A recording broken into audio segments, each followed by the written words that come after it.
we'll look at a positive response to the question, but today it's negative.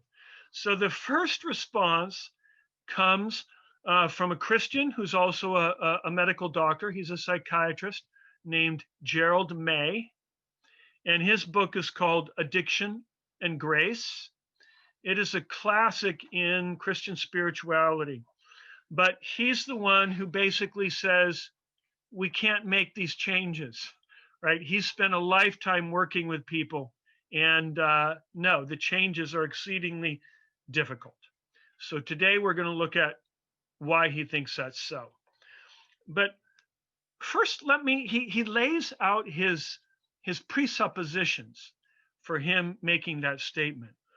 And what he uses is Jesus' statement in the Gospel of Matthew, where Jesus says to his hearers, "For where your treasure is, there will your heart be also." Right? So, in other words, Jesus is saying, whatever that thing is that you love most of all, that's where you have placed your heart, your soul, and which means that that thing you love most of all controls you. Okay, and so Gerald May begins, however, with a positive statement. What he says is that at root, all human beings were made for love, for loving relationships, right?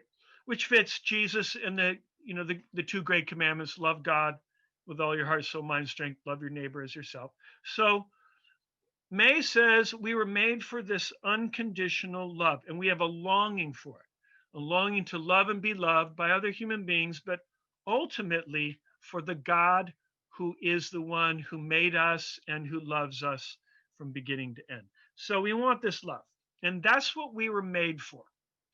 So if you want to talk about human wholeness, it's love. But then he takes Gerald May takes a turn into what you have to call a tragedy, because what he says is that something gets in the way of us actually living out that love, right? So that's his version of saying something's gone wrong. And what happens is not that something external comes in and prevents it from happening, but that we ourselves prevent it from happening. That we actually turn away from the very love we long for, right? We shut it out, we block it, which seems absolutely counterintuitive, counterproductive. Says, nevertheless, that's what we all end up doing. Now, there are two ways that we end up turning away from love or shutting it down. By the way, we're shutting it down because it's scary. So this is where he does show a lot of insight into human nature. The thing we desire and long for the most is also the thing that scares us the most. It's frightening. And for any of us who have, if we can remember the teenage years and trying to work up your courage to ask somebody out on a dance or to tell them that you want to go on a date, you can remember the combination of desire and terror, right? And that's how he sees human beings. So it's this fear. So there are two things we do. Number one, repression. So in other words, we pretend we don't really have this deep longing for love. We pretend that feeling isn't in us, right? Then we don't even have to deal with it. So everybody does this repression, but what Gerald May says is this problem is child's play, easy peasy compared to the second technique we use, right? And the reason is because repression doesn't really work very well. And all you have to do is think about all the sleepless nights you've had or times when you wake up at 2 a.m. and repression is not really effective, right? But this second technique is exceedingly effective. It's called attachment, okay? And attachment is where you take all that energy, that desire, that longing that you were made to want for love, right? And instead of saying, I'm going to go for that unconditional love, you turn it and go for a different object. And the different object is literally anything, anything other than unconditional love. You can set your mind and heart on, right? You can go for this other thing. In terms of psychology, this is called, we're all familiar with it, substitute gratification. You really want this, but you don't think you'll get that, so you substitute this other thing over here. Okay, and so the reason why this is so powerful is that once you attach all that energy to another object, you can get pretty connected to that object, pretty intertwined, pretty invested. And then you remember the thing that you love, Jesus said, that thing owns you. And that's why this thing is so dangerous. So he's got this theory about attachment where he's really either interesting or controversial. Depends on how you all will react when you hear this. But he believes that all of us are attached in this way. Basically, this is addiction. We're all addicts. Okay, now that's a shocking thing to say, maybe controversial. Then he goes on to say, and we're all addicts in every sense of the word, right? Because most of us, even if we did it, meant, well, yeah, everyone's addicted to something. We want to make gradations of addiction, right? Worse, medium, better, light. And Gerald May tosses all of that and says, there aren't any gradations. There's just addiction. And we're all fully addicted to something. Okay. And now, just to be clear, he makes a distinction between being addicted and simply being passionate or having desire. Passion and desire are not the same. They simply mean you have a lot of energy for this or that or some, for something. Addiction is different because you have now become attached and interconnected with this thing in such a way that it controls you and you can't break free of it. Right now, he goes on in the book and says that the only way we're going to break free is through God and grace. Right? So he very much fits the Christian tradition and especially our Reformed Protestant tradition, which has always said we're saved by God alone and grace alone and not by our own efforts. So that's pretty much what he says as well. But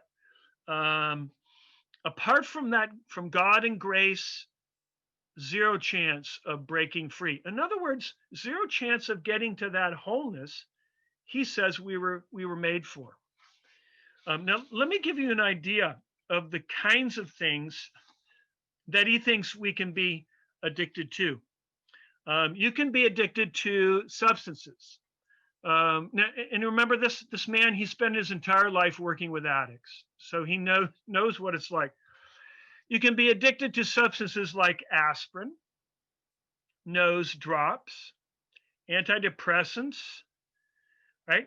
You can also be addicted to things like nicotine, caffeine, sugar, chocolate, right? Okay, we're following this. But then he says you can be addicted to things that are not substances. They're relationships or behaviors, right? So he says, for example, himself, he says, I'm addicted to work, performance, responsibility, intimacy. Notice how some of these things are good things, right? We may not like cigarettes or something like that, but certainly responsibility, performance, work, intimacy, those are good things. Being liked, helping others, right? That sounds like a good thing, but he says he's addicted to that and it's not a good thing, right? And so the idea here is that addiction, this attachment prevents you from paying attention to other people or to God or to even yourself. You are distracted by that object of addiction, which means that you're full of, you know how we say, oh, you have my full attention? Well, Gerald May says, no, if you're addicted, nobody ever gets your full attention, even if you say that, because there's parts of your whole body which are constantly thinking of when am I going to get my object of addiction. Okay, so let me go on here and I'm going to explain a couple of different processes which explain how we become addicted and why we can't break free. And then when I'm done with that, then I'm going to open it up to discussion. And by the way, whenever I do teach this to my students every year, and I've been teaching this thing since 1993. And every time I teach it, many of the students after will say, wow, it made me start asking the question, am I addicted to something? What am I addicted to? And so if you start thinking that in the next few days, that's absolutely common and natural. All right, so there are 5 essential qualities to addiction.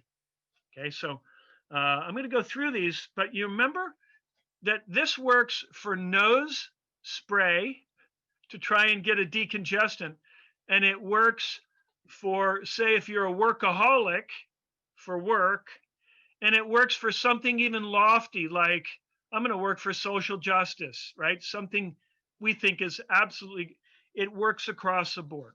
All right. So the first trait is tolerance. Now, what tolerance means is basically our bodies in every layer are made for equilibrium. They like balance, right? And all of our systems have these processes of kind of riding the teeter-totter so that it's even, okay? However, when we introduce that object of addiction, and you remember we got a lot of energy towards it, so it's not casual.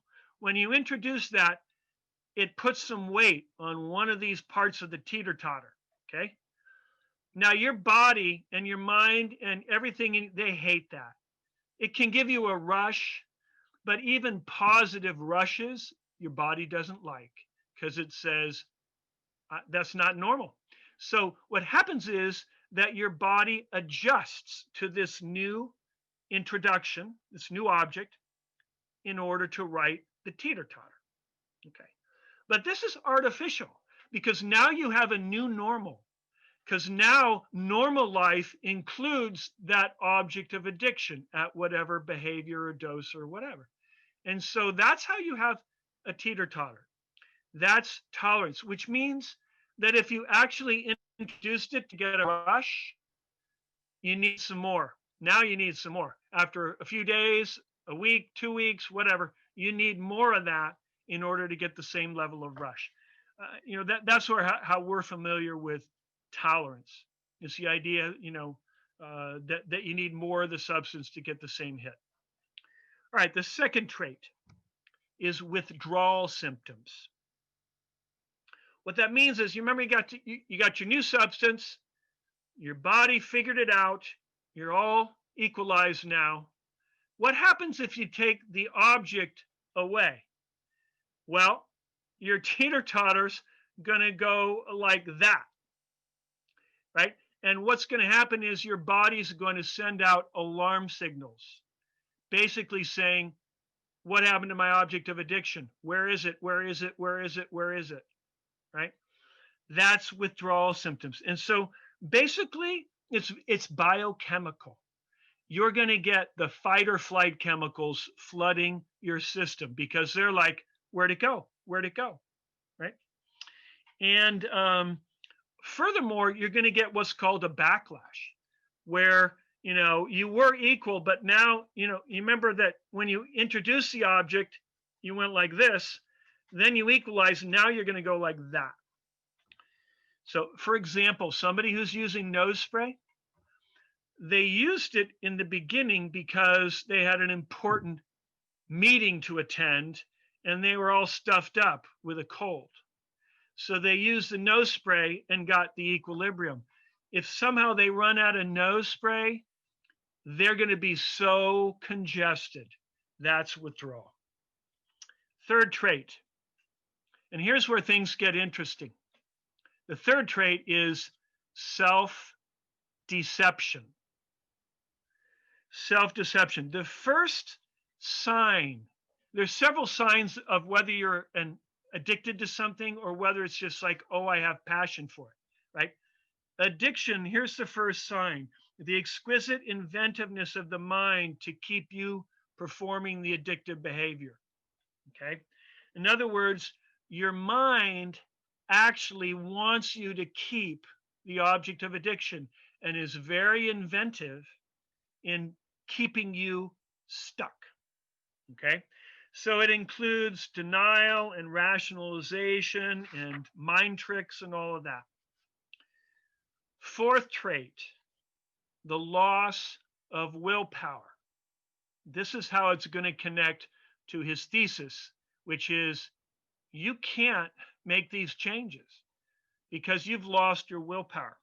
Now, why is that the case? It's because the will that you have has become split. It's now two wills.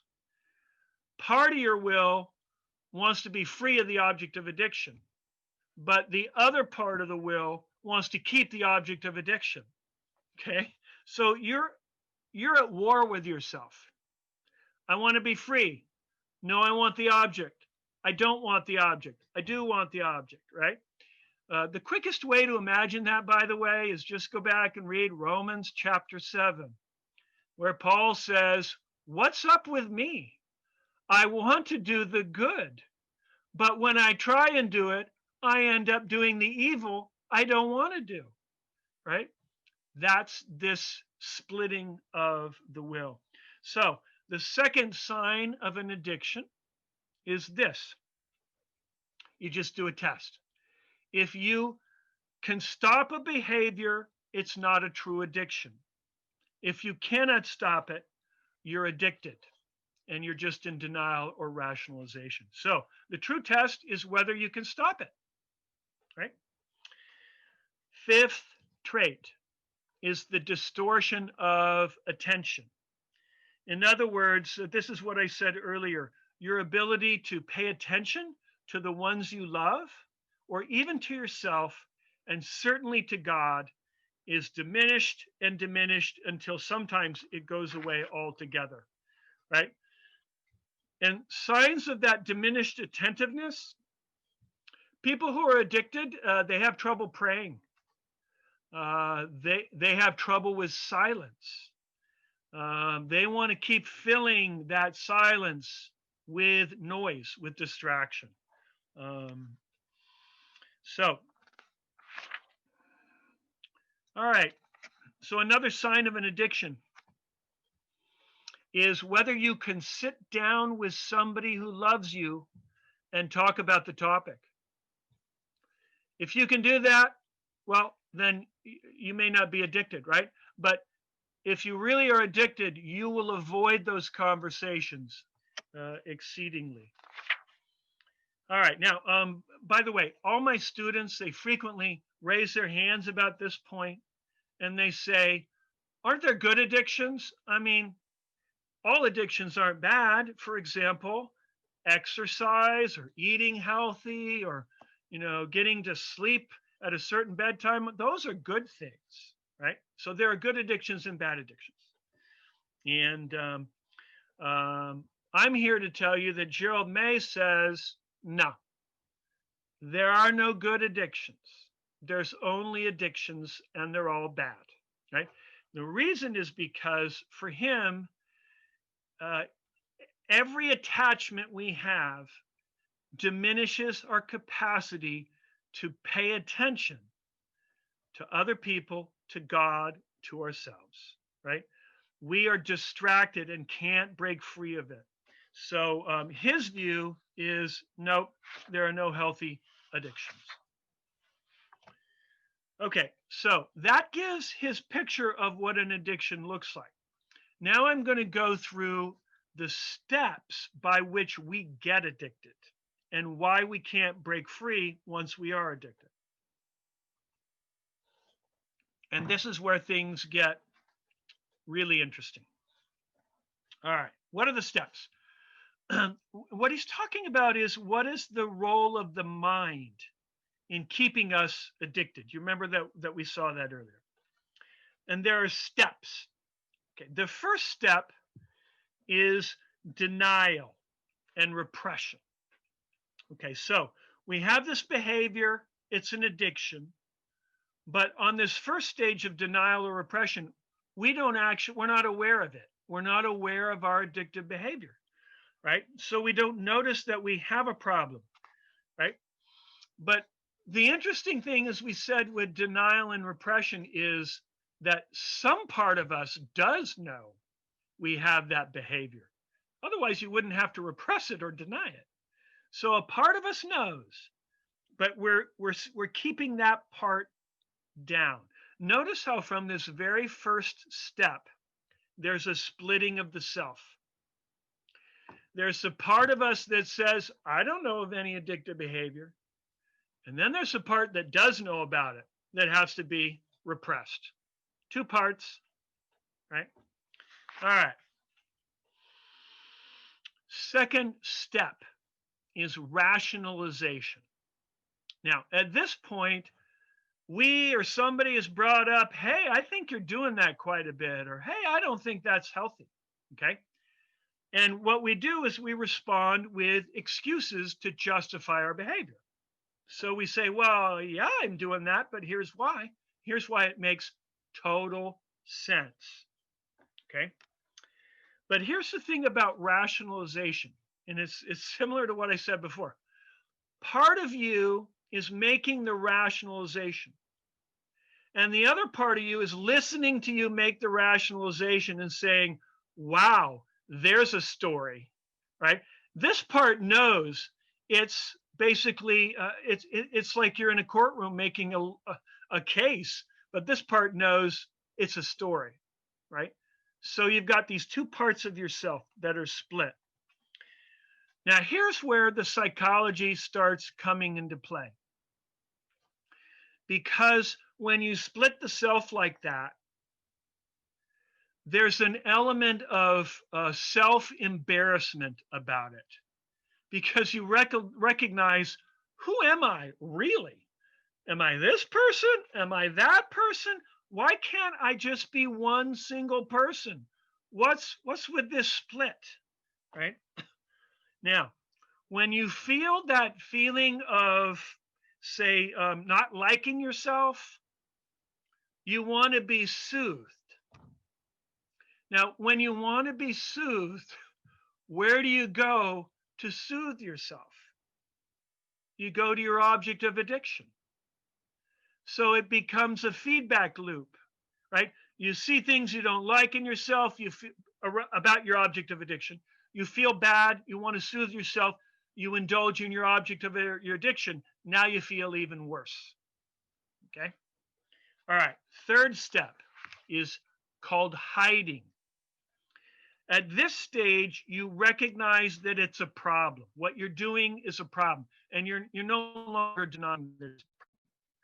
But what you do is you lie to others and you hide the behavior from other people, your family, your friends, your coworkers, right? So now that split between these two parts of you is getting even bigger, because now you're a liar. Okay.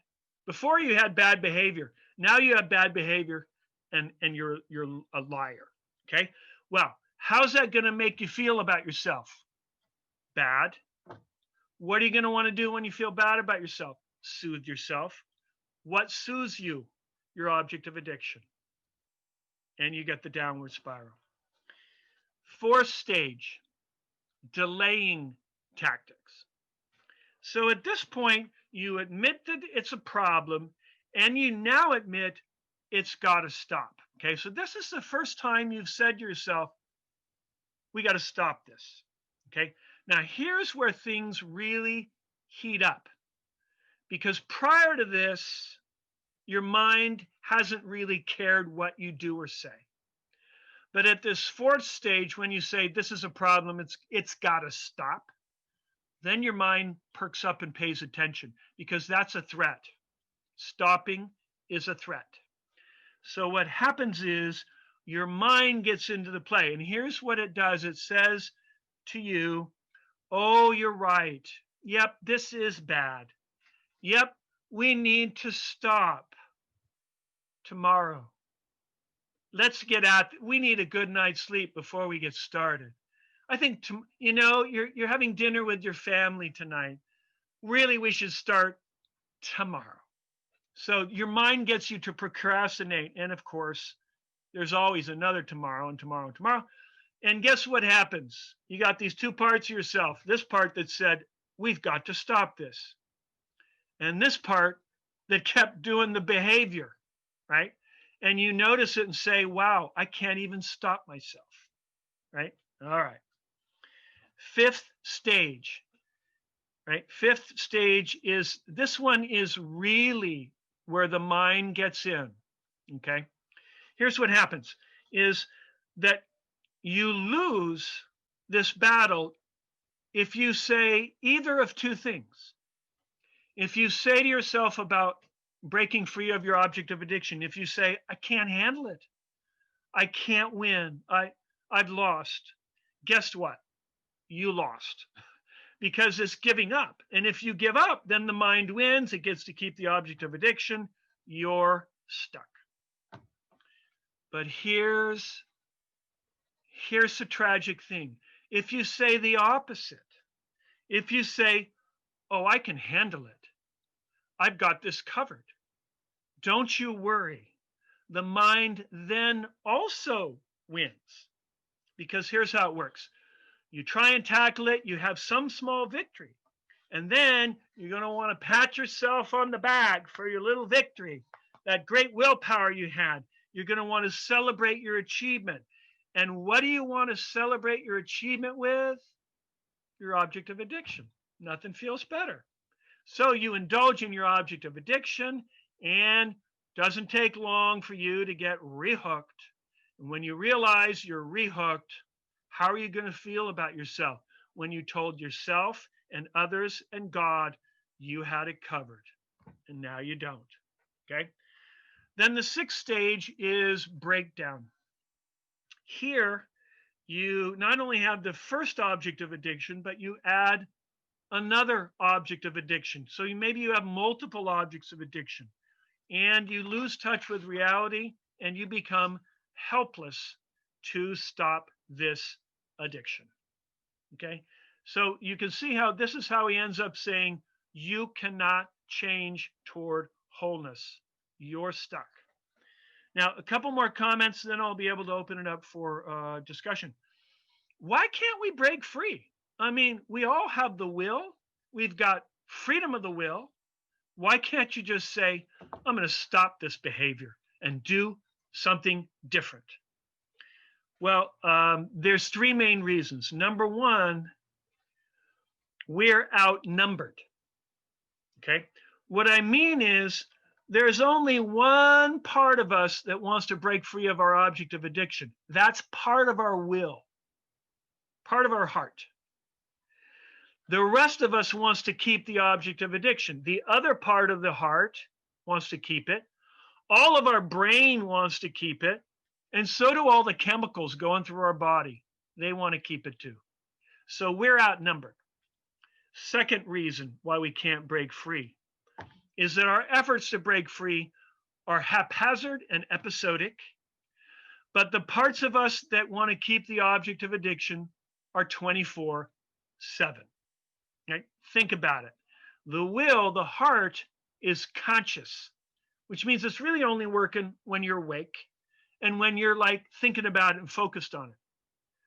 But your chemicals and your brain, 24/7. They're working when you're asleep.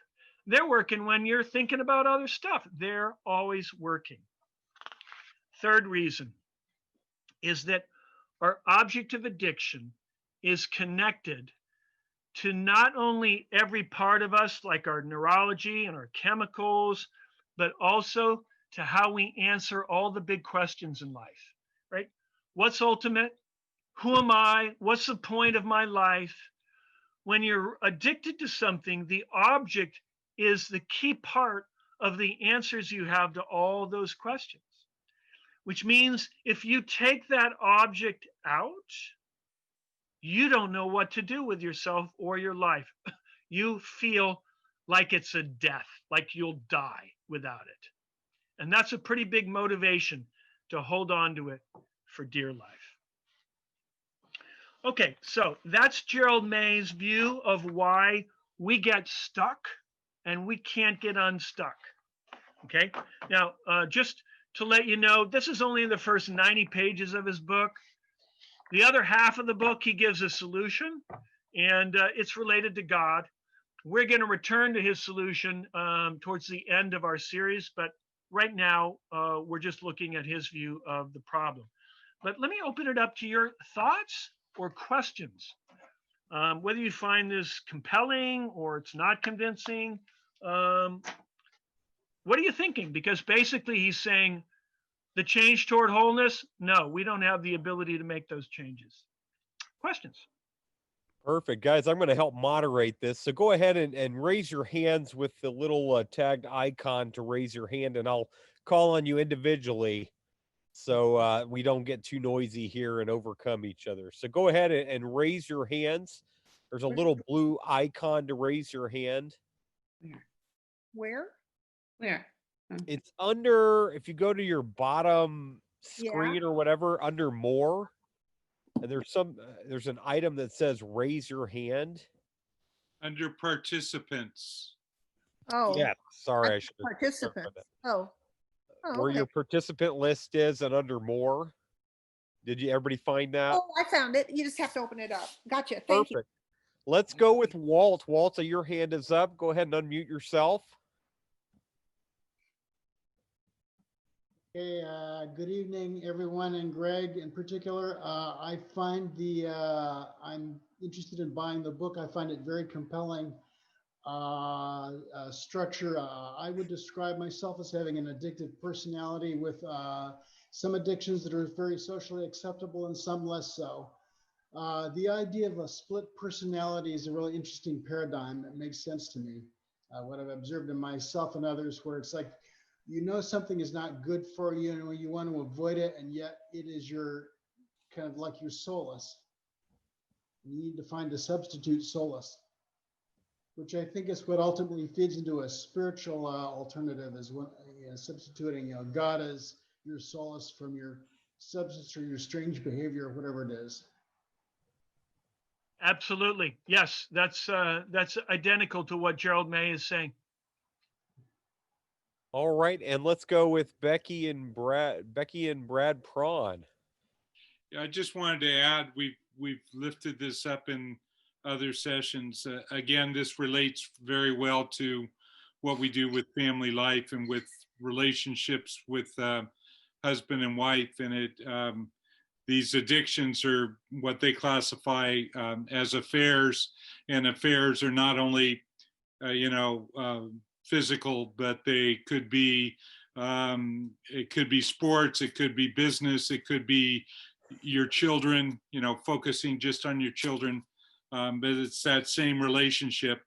And the bottom line in these weekends to remember is they bring it right back to God, that God is what gives you strength to not only address them, but to try to overcome them. So I thought I'd share that with you. No, that is identical to what May is saying. And this idea that for example, in marriages or in family systems, there can be somebody else in the room or in the house. Something else is in that house, even though, it could be another person, but it could absolutely be just about anything. And for Gerald May, he would say, well, yeah, the object of addiction or the object of addictions, they're in that house too.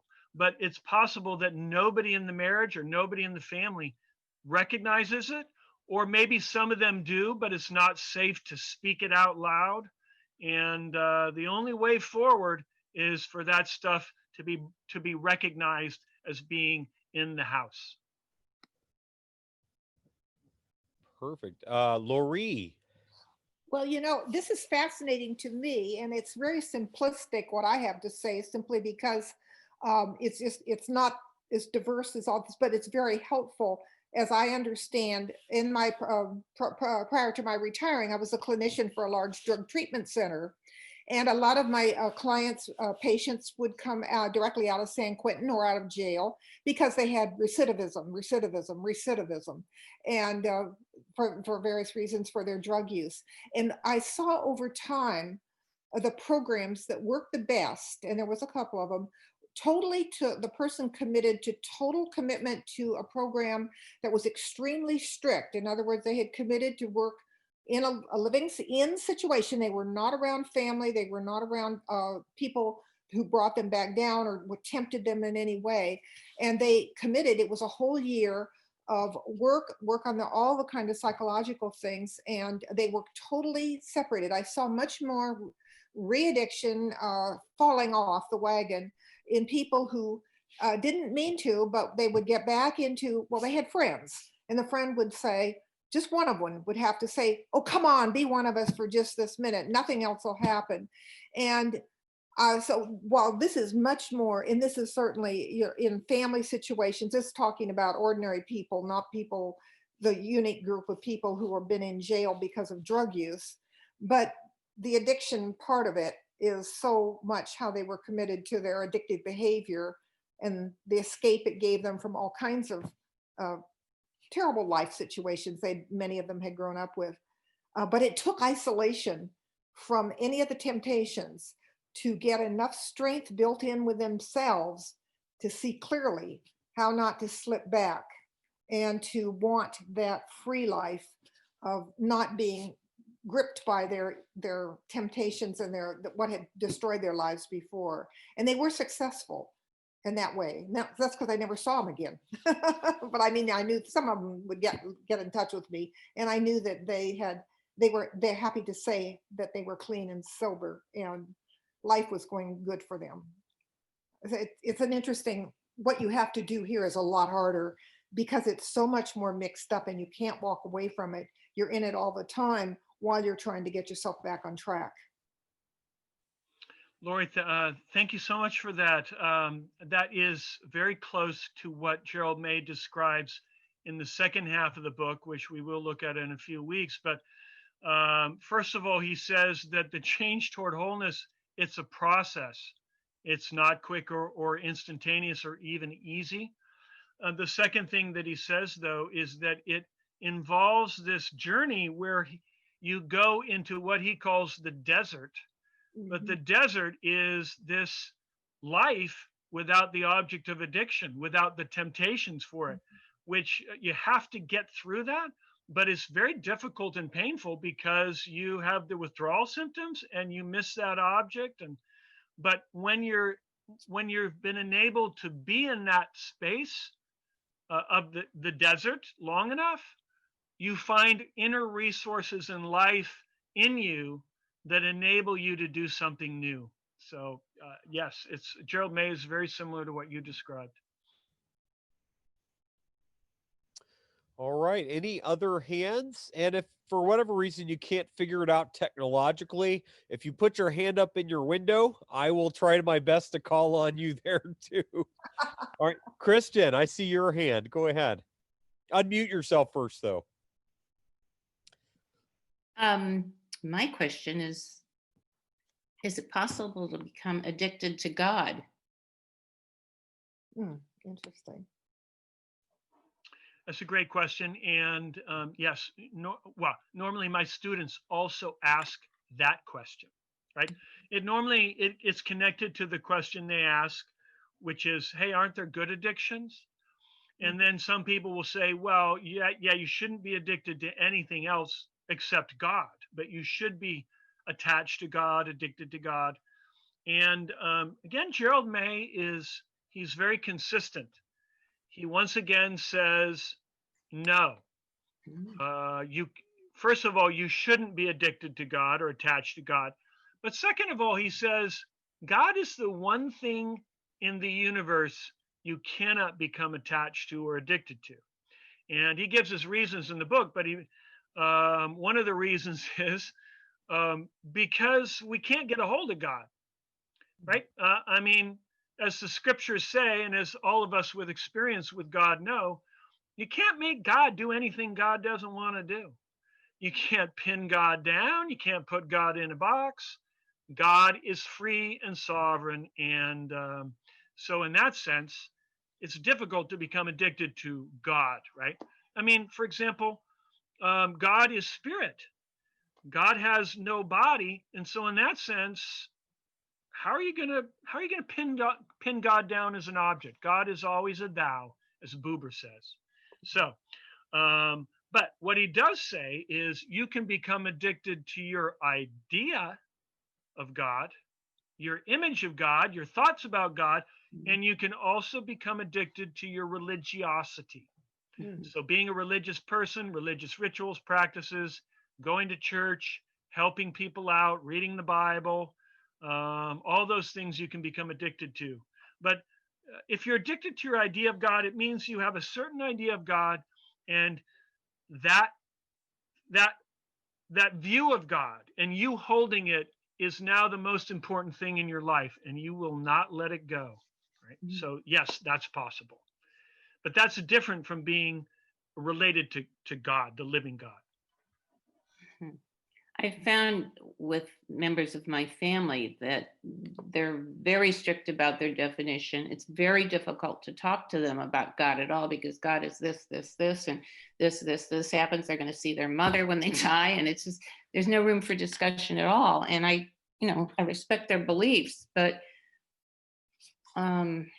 something. Great. Thanks, Kristen. That was a great question. Anybody else? Any other questions? Comments?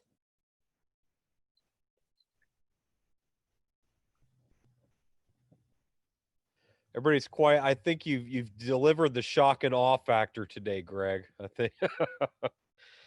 So I have a question for you all. So again, this is where my students really have great conversations, and they'll come back to this again and again as the semester goes on. But do you buy this theory? I mean, you realize what he's saying. It would be one thing if he wrote a book, he'd worked with addicts, he's writing a book on addictions, and he says, sometimes some of us, life's difficult, we fall into addictions, you need help, I try and help people. But that's not what he said. He didn't say sometimes and some of us. He said all of us. Every human being except Jesus is addicted. And we're addicted in every sense of the word, and we cannot break free of it. Do you buy that theory? Because he's basically replaced the traditional Christian statement from Paul, right? We're all sinners with we're all addicts. You think that's true or not? Janet, you've got your hand up. Go ahead and unmute yourself, Janet. Yes, I unmuted myself. Yes, I do buy it. I've lived long enough to see it, the truth in your words, and I have seen it in our families, and I've seen it in all the experiences. I have survived, and if it wasn't for God, I wouldn't be around. I know that. He has helped me go through some really dark tunnels, and I am so grateful for that. But yes, I buy into all of it. I really would like you to give me a clear title of the book you're referring to and the author again? I just need that more specifically so I can write. Actually, let me just right now type it into the chat and then you can read it, okay? Thank you.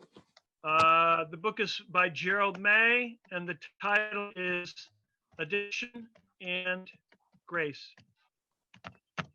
Thank you. There it is. Yep. And yep. Great. Other questions. It looks like Art, you've got your hand up and you're twiddling your fingers in front of the camera. Go ahead. Right. So life is a series of addictions, and it's a matter of recognizing them and controlling them. So basically that's what you're saying, correct? Up into that last phrase, yes. But the last phrase, no. Because you remember what you said? You said life is a series of addictions and it's about recognizing them and controlling them. And that's where he absolutely disagrees, right? Because what he says is you can't control them. And part of what keeps you and me stuck in our addictions is you think you can control them, but you can't, right?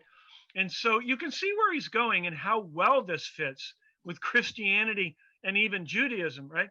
Because basically, at the end of Paul in Romans 7, where he says, what is up with me?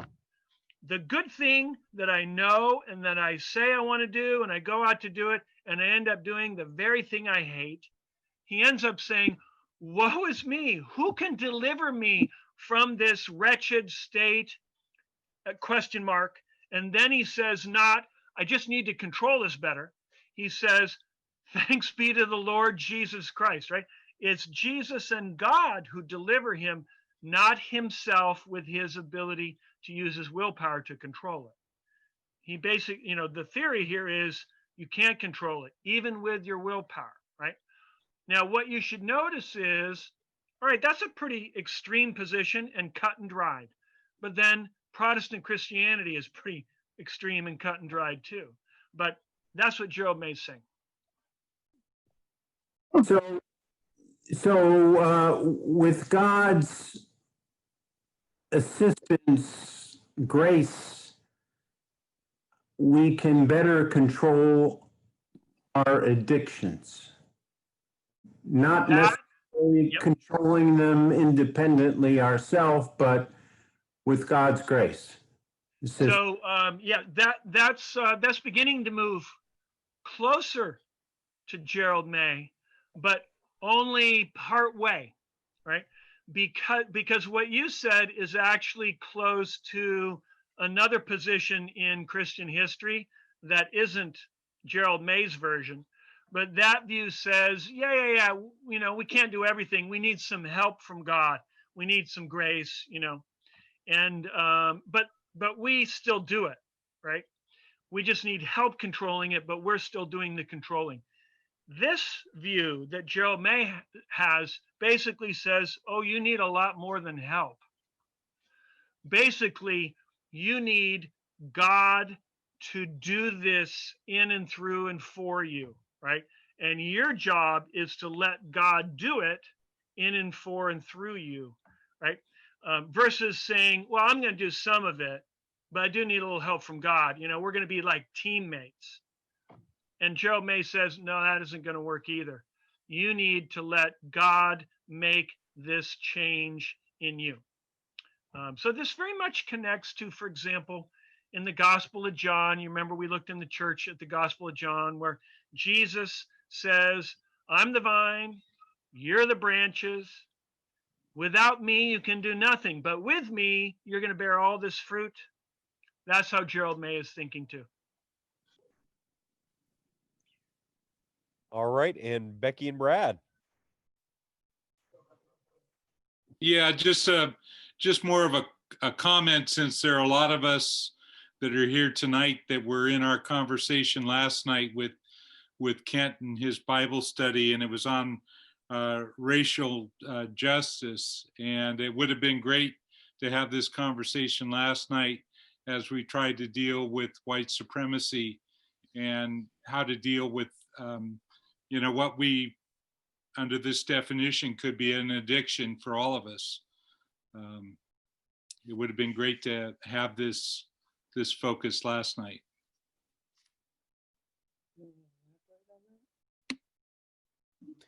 Thanks, Brad, for the comment.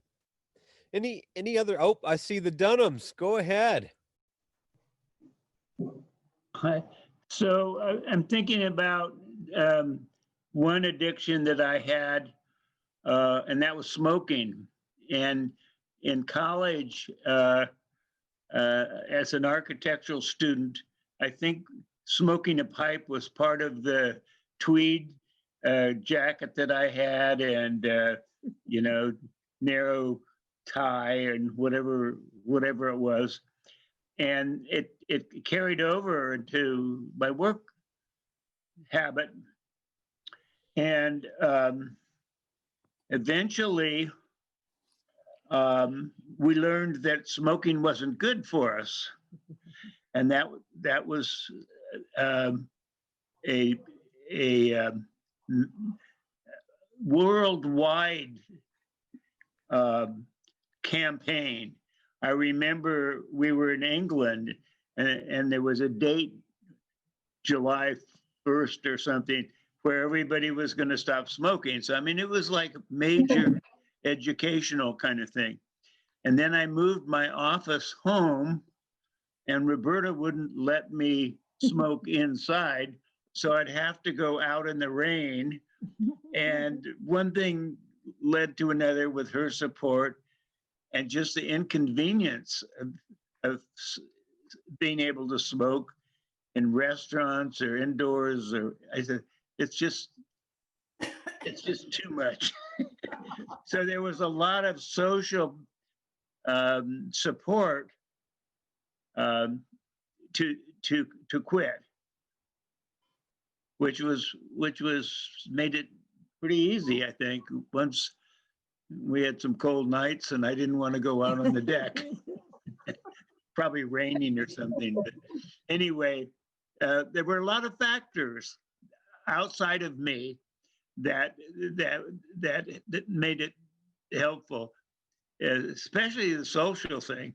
You had to go out and stand in the rain with your friends if you wanted to smoke, and that was kind of stupid or antisocial, which we didn't want to be.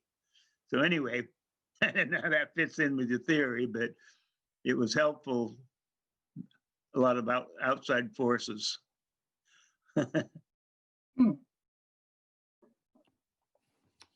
All right, I see Kathy's hand up. Kathy Wright.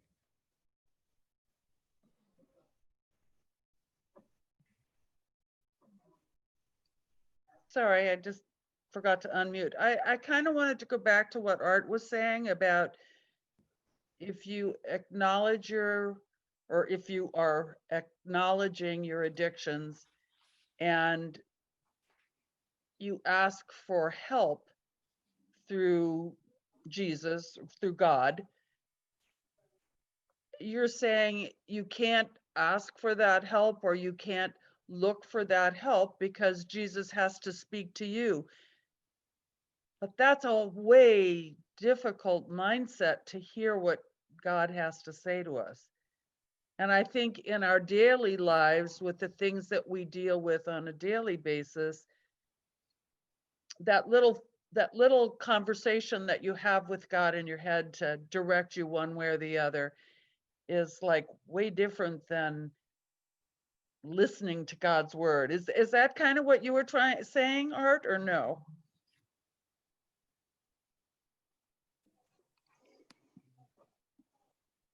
I guess I'm thinking about control.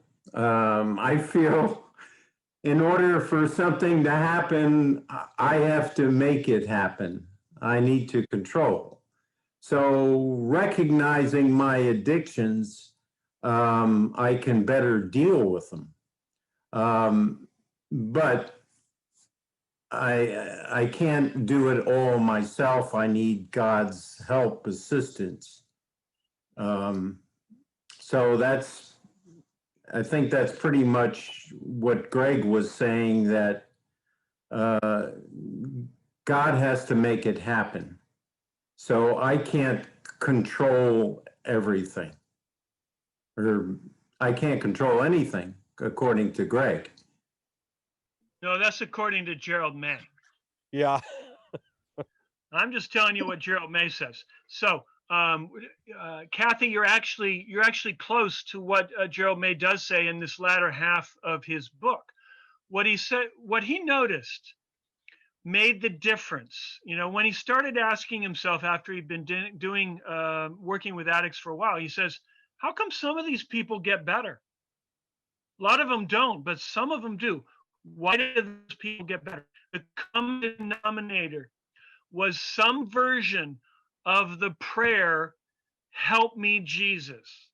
Okay. Now, that doesn't mean that the person had to be Christian or even religious, but something that had the existential, the emotional movement that says, "Help me, Jesus," right? Where basically you're down on your knees and you say, "Help," because the "Help me, Jesus" is basically a statement by you out to the universe of, "I can't do this.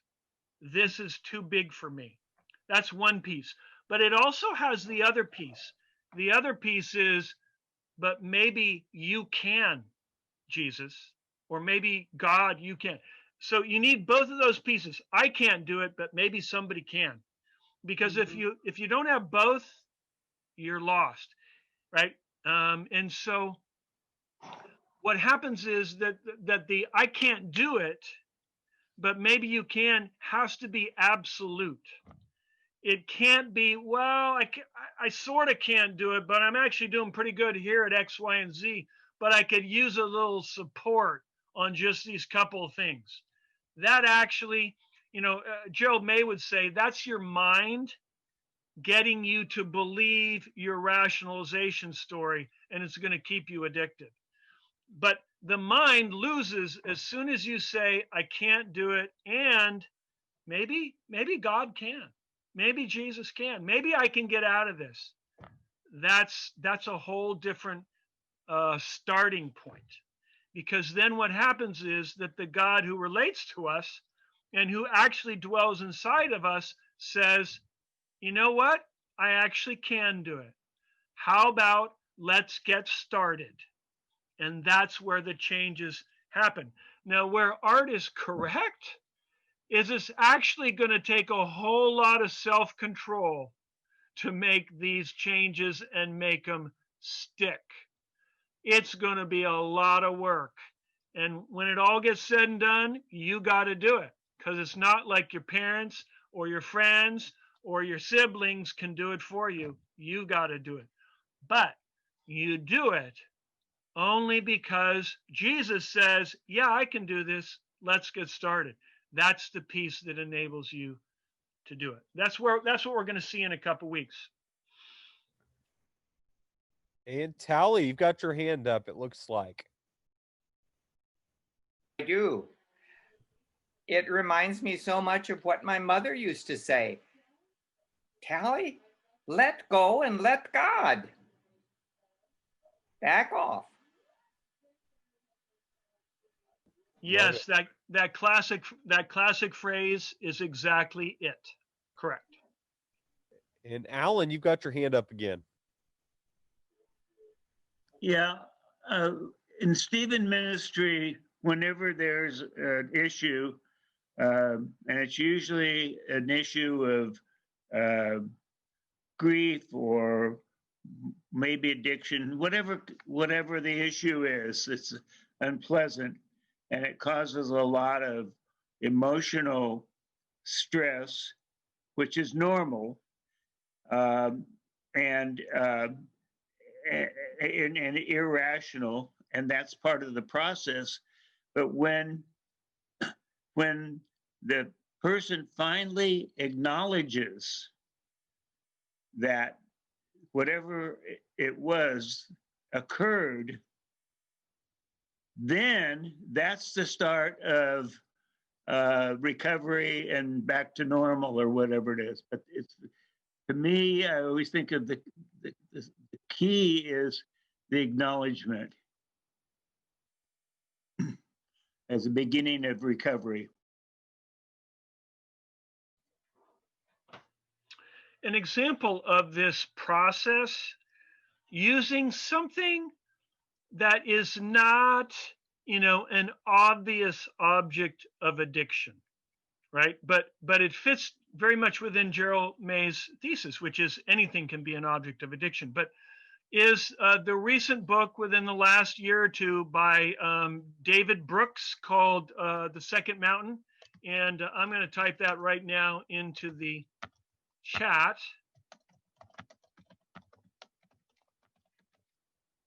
I mentioned it previously, but he's a journalist, an opinion writer. He now works for the New York Times, and he basically had a change of heart about his entire value system and the way he was leading his life when he was in his at least late 40s, but maybe early 50s. But he made huge changes in his life, but it is related to him recognizing, wow, I completely lost my way.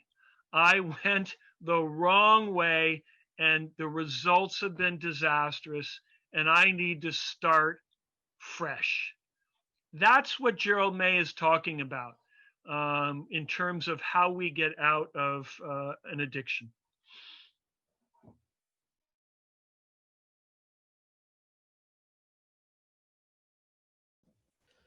Anybody else? I'm not seeing any more hands. Oh, Janet, it looks like you got your hand up. I just wanted to add, I really appreciate everybody's comments, but I found that the closest I get to getting better on anything, because I'm a type A personality. I try to take care of all my family and my children, and if everyone in my family is happy, then I give myself a kudos. I say, okay, that's good.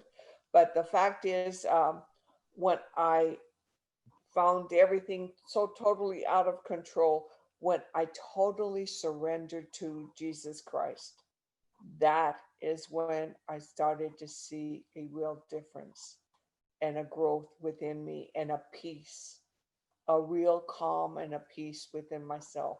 So I just wanted to share that comment. Thank you.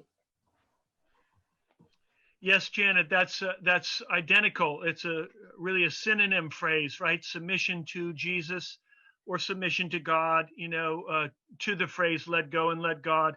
They both or the prayer, help me, Jesus.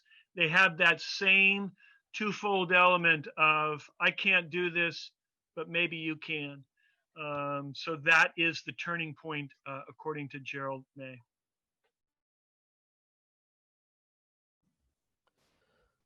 All right. Anybody else? Any last questions for Greg?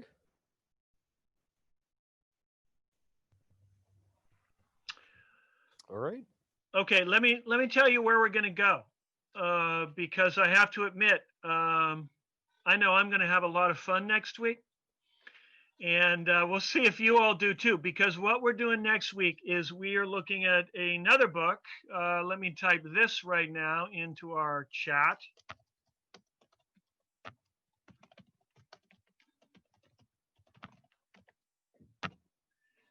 It's by Roy Baumeister. It's called Willpower. Simple title, directly on our topic. Now, Roy Baumeister is a research scientist. He's secular. He's not religious. He's not Christian. He's not religious. He's just a secular scientist. He's a psychologist, but he's an expert on the topic of willpower, right? And obviously, willpower is an essential ingredient if we're going to make any changes at all, including change toward wholeness.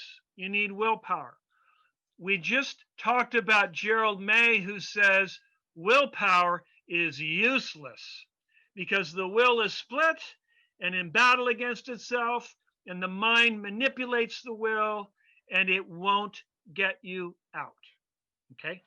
Roy Baumeister is going to say, do you want to make those changes toward wholeness? Great. You can do it. You know why? Because you have willpower. Almost 180 degrees different from Gerald May is Roy Baumeister and the scientific studies he has backing up his thesis. Okay. In other words, not only does he say we have willpower, but he and his scientists have discovered where in the body it resides and what makes it function and what breaks it down, which means you can aid it, help it, increase it, strengthen it. He says willpower is like a muscle. You can make it stronger. This is it's a very different world than what we just looked at today. So in this case, we're going to get both sides of an issue, and then we're going to have to figure out what we believe as we move along. So make sure you come next week. Great. Thank you so much, Greg. And thank you guys for the wonderful conversation and questions. I felt like everybody was really invested and involved tonight. Great job. Thanks so much, Greg. Thank Good you, night. Greg. You're welcome. Thank you very much. Yep.